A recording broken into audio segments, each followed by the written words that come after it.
akan membahas materi mengenai strategi pembelajaran berbasis masalah. Baik, langsung saja kita ke materi yang pertama.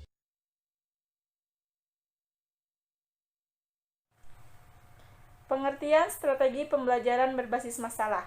Strategi pembelajaran berbasis masalah merupakan suatu model pembelajaran yang didasarkan pada prinsip menggunakan masalah yang ada pada dunia nyata. Adapun tujuan dari strategi pembelajaran berbasis masalah yaitu untuk meningkatkan kemandirian siswa dalam menghadapi suatu masalah serta untuk meningkatkan siswa dalam berpikir kritis, analitis, sistematis, dan juga logis. Bismillahirrahmanirrahim. Assalamualaikum warahmatullahi wabarakatuh. Perkenalkan, nama saya Yuni Soptiani. Saya dari kelompok 2. Di sini saya akan memaparkan materi kedua. Konsep dasar dan karakteristik SPBM. Terdapat 3 ciri utama dari SPBM. Pertama, SPBM merupakan rangkaian aktivitas pembelajaran. Artinya dalam implementasi SPBM ada sejumlah kegiatan yang harus dilakukan siswa. Kedua, aktivitas pembelajaran diarahkan untuk menyelesaikan masalah. Ketiga, pemecahan masalah dilakukan dengan menggunakan pendekatan berpikir secara ilmiah. Proses ini dilakukan secara sistematis dan empiris. Sistematis artinya berpikir ilmiah dilakukan melalui tahapan-tahapan tertentu, sedangkan empiris artinya proses penyelesaian masalah didasarkan pada data dan fakta yang jelas. Karakteristik lain dari SPBM meliputi pengajuan pertanyaan terhadap masalah, fokus pada ketertarikan antar disiplin, penyelidikan autentik, kerjasama, dan menghasilkan produk atau karya yang harus dipamerkan. Sekian dari pemaparan saya. Mohon maaf apabila ada kesalahan dalam perkataan saya. Wassalamualaikum warahmatullahi wabarakatuh. Assalamualaikum warahmatullahi wabarakatuh. Perkenalkan, nama saya Nanda Rizky Fitriani. Saya akan memaparkan materi yang bagian C, yaitu tentang tahapan-tahapan SPBM. Yang menurut John Dewey ada 6 tahapan, yaitu yang pertama merumuskan masalah, yaitu untuk menentukan masalah yang akan dipecahkan dalam proses pembelajaran. Yang kedua adalah menganalisis masalah, yaitu meninjau masalah secara kritis dan dari berbagai sudut pandang. Yang ketiga adalah merumuskan hipotesis, yaitu meneruskan berbagai kemungkinan pemecahan sesuai dengan pengetahuan yang dimiliki. Yang keempat adalah mengumpulkan data langkah, yaitu peserta didik mencari dan menggambarkan berbagai informasi yang diperlukan untuk memecahkan masalah.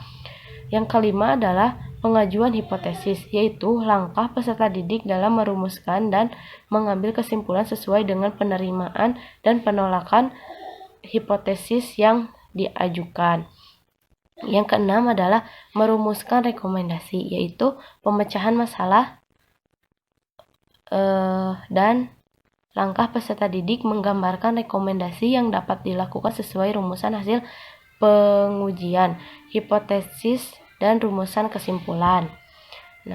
Adapun langkah-langkah model pembelajarannya, yaitu yang pertama menyadari masalah. Dimulai dengan kesadaran akan masalah yang harus dipecahkan. Yang kedua, merumuskan masalah, yaitu rumusan masalah berhubungan dengan kejelasan dan kesamaan persepsi tentang masalah dan berkaitan dengan data-data yang harus dikumpulkan. Yang ketiga yaitu merumuskan hipotesis, menentukan sebab akibat dari masalah yang ingin diselesaikan dan dapat menentukan berbagai kemungkinan penyelesaian masalah. Yang keempat adalah mengumpulkan data. Mengumpulkan data yang relevan diharapkan adalah peserta didik dapat mengumpulkan data dan memetakan serta menyajikan dalam berbagai tampilan sehingga sudah dipahami. Yang kelima adalah menguji hipotesis, yaitu peserta didik diharapkan memiliki kecakapan menelaah dan membahas untuk melihat hubungan dengan masalah yang diuji. Yang keenam adalah menentukan pilihan penyelesaian, yaitu kecakapan memilih alternatif penyelesaian yang memungkinkan dapat dilakukan serta dapat memperhitungkan kemungkinan yang dapat terjadi sehubungan dengan alternatif yang dipilihnya.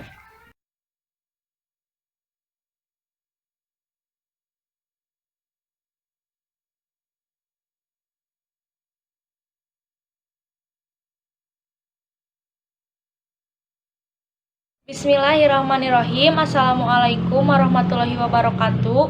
Perkenalkan, nama saya Sania Fazain Sani.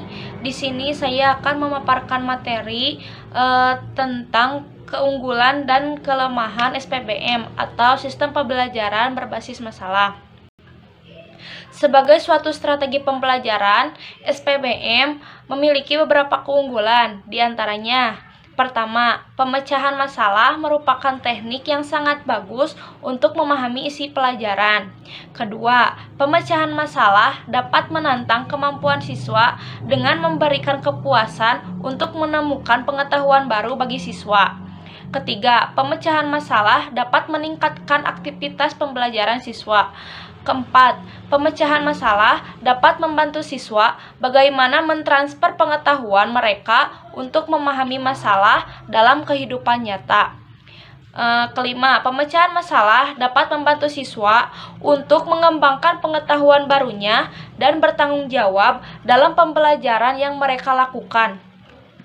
Di samping pemecahan masalah, itu juga dapat mendorong dan melakukan evaluasi sendiri baik terhadap hasil maupun proses pembelajarannya. Di samping keunggulan, SPBM juga memiliki beberapa kelemahan. Di antaranya, pertama, manakala siswa tidak memiliki minat atau tidak mempunyai kepercayaan bahwa masalah yang dipelajari sulit untuk dipecahkan, maka mereka akan merasa enggan untuk mencoba. Kedua, keberhasilan strategi pembelajaran melalui problem solving membutuhkan cukup waktu dan persiapan.